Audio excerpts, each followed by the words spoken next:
Welcome to Maryville tonight. My name is Reese Wegman, and today I'm joined with Dr. Santirojrpapai. How are you doing? I'm doing well. How are you? Good. So excited to have you on the show. Well, thanks for inviting me. This is someone I get to see twice a week usually in our, what class we in? Writing for Stage and Screen, English 261, the honor section. So, yeah. It's a great class. It's really fun. Very workshopy class. Very hands-on. I enjoy it a lot. Good. I'm glad to hear it. It's a very experiential kind of course. So, you get to write your own short one-act play and your own short screenplay and all that. So, it's fun, I think. So I'm glad you're enjoying it so far. It's a good time. So let's talk about it. So you're a big movie guy, right? Big into plays, all kinds of media of that nature. I think that's fair to say. Yeah. Yeah. So when did that first come into your life? When did you realize you liked that type of media? Sure. Probably growing up when I was much younger, probably 10, 12, I don't know. And I have an uncle who was just really into movies.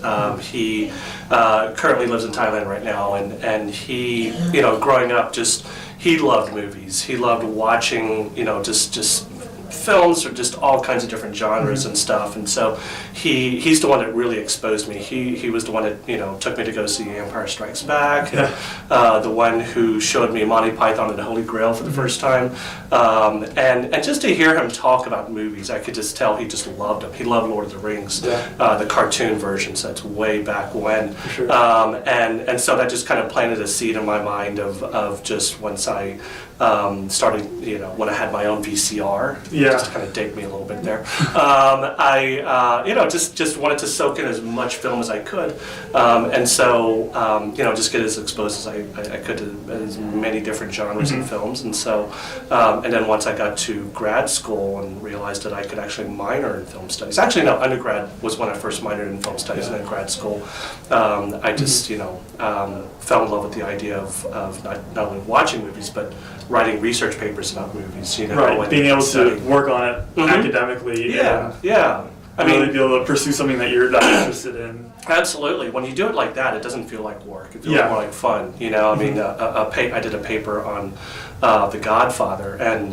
it was just a scene-by-scene analysis, and you're just like rewinding and pause, and just analyzing the shot. It's just a beautiful film, and so it's just a lot of fun doing that. Totally. So that's me with film. Theater was kind of a natural extension of that, because I really see theater as a live movie in a sense, right? And so it's scripted and it's visual, and when you watch a play, you're not just listening to the words and the lines and paying attention to the narrative. You're also looking at the visual of the stage itself, and that's something that you don't do with fiction or poetry, And so it just made a lot of sense. In grad school, I also had an excellent mentor in Dr. James Scott, who also was interested in film and drama, and I just naturally gravitated towards him and decided, all right, I want to specialize in your area. So,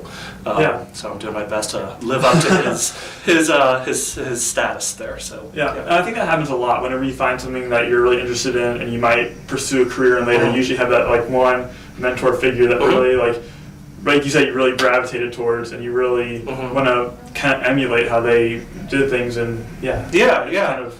I think that's really great advice. I think for all undergrads is that this is the time to, if you haven't already found one, to look for that mentor. And it could be within your program, it could be outside of your program, and it could be a full-time faculty, it could be a non-full-time, and these are people with experience and with passion, and and it's nice to to realize that they're also human too. That they're real, and they can provide just an incredible wealth of knowledge, experience, and connections. So letters of recommendation, all that kind of stuff, great advising, that's just really valuable. Use your resources. Absolutely, yeah, without a doubt. That's one of the things that always kind of that sometimes disappoints me about students who just feel sometimes a little bit checked out of school, and it's that you're missing an opportunity to make these kinds of connections. Right. Yeah. While you're here, and there's so many opportunities and resources you can take advantage of. Absolutely. Now's the time to do it. Absolutely. That'll, for sure, better your career and expand your horizons so far after these 4 years. Yeah, it'll be with you for the rest of your life. I mean, years down the road, you'll still be able to connect with that mentor, and they're always going to be pulling for you, so yeah, go find your mentor. So teaching, when did you realize that teaching was something you wanted to do? Was that always there, or did that kind of come later in your life? It probably, yeah, it's fair to say it came in high school, actually. Prior to high school, I actually thought I wanted to be an astronomer, or an astronomer, yeah. I loved, when I was in grade school and middle school, I loved the stars, and I still do. I love looking at pictures of the stars and constellations and all that stuff, and I still do. But then once I was in high school and started kind of pursuing what does it mean to be an astronomer, and that meant like taking physics. That's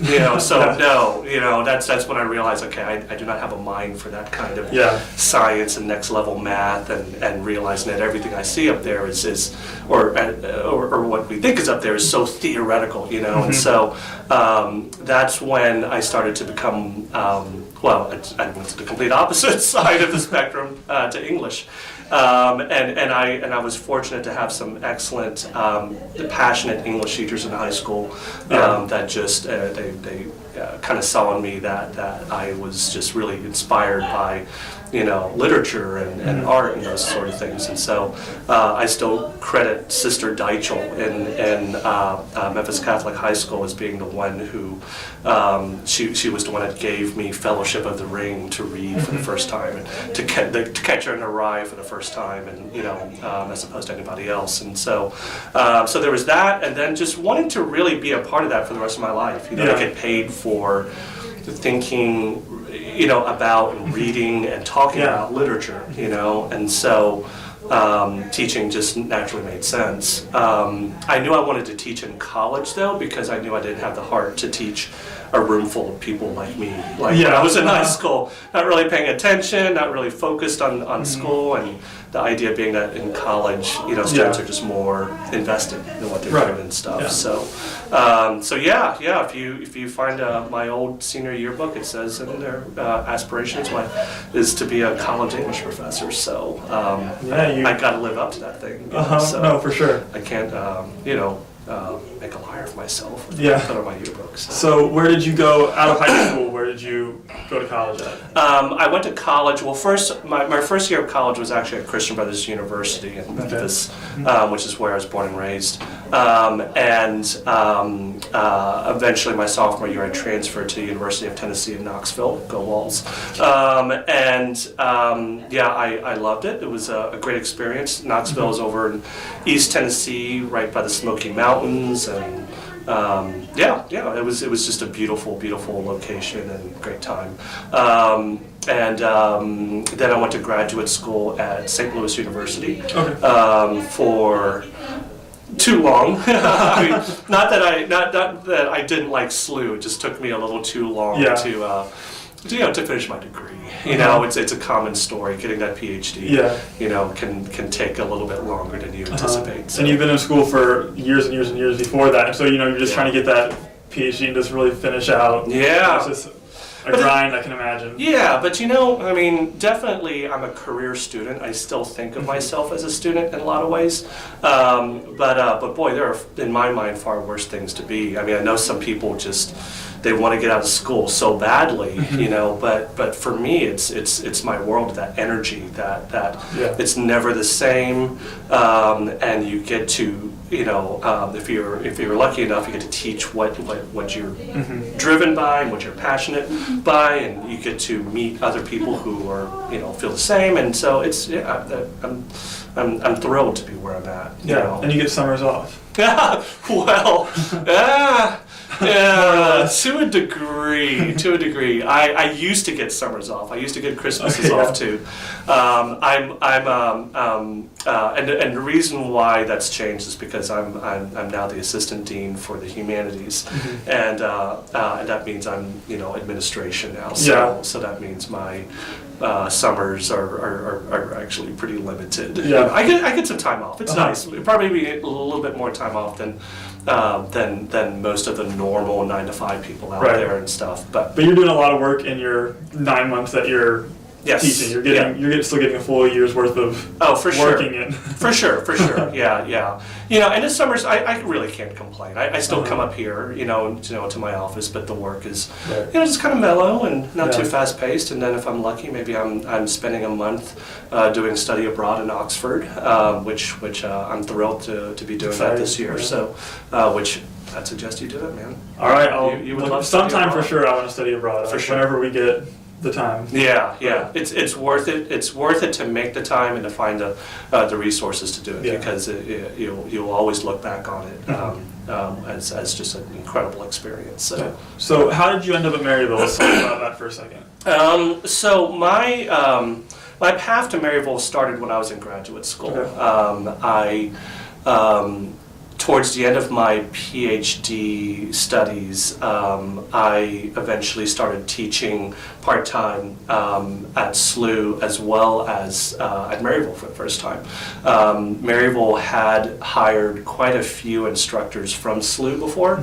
My predecessor, B.B. Nikolai, who I consider to be my other mentor in life, she hired me on and gave me some great classes to teach. Maryville was really different back then. This was, my goodness, almost 15 years ago at this point, when I first started teaching here. It was a very different place. It looked different. The size was different. The demographic was very different. Not the all-girls school different. I'm not that old. Yeah. But yeah, it was just very different. So I taught here for either 1 or 2 years, and then I eventually got a full-time job at Kent State University in Ohio, and taught there for about 4 to 5 years. And then life happened, and an opportunity arrived, and to come back to St. Louis to teach at Maryville.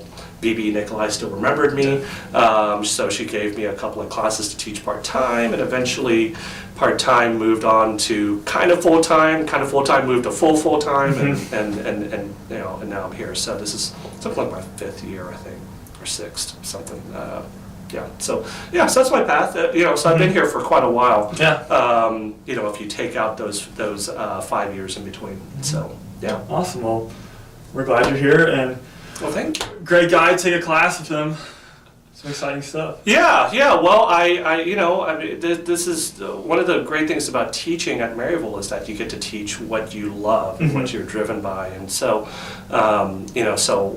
drama and theater and film are my things. Those are my areas, and so I've been lucky to teach like your class, and I'm about to teach a class, a fine arts class called.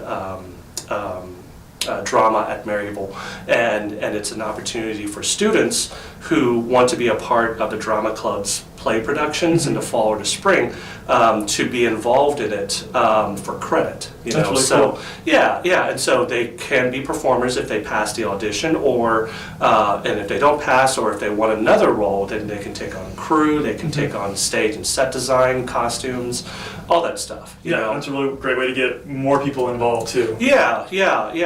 It's a lot of work. It's a lot of time commitment. The students that have been a part of it over the last 2 years are doing it for no credit at all. And so it just occurred to me that I really need to try and find a way for students to get more than the audience recognition for what they're doing. If I could pay them, I would. Especially the directors. The student directors work so hard, and we've been really blessed with some great directors. So things like that are an example of what myself and other instructors are able to do here at this university, and I'm glad that they're so willing to give us the ability to teach what we love. And I hope they continue to do so. Awesome. Well, thanks for being on the show. Yeah, thank you. It's been a great time. Thank you. I'm Reese Wegman. This is Maryville Tonight. We'll see you next time.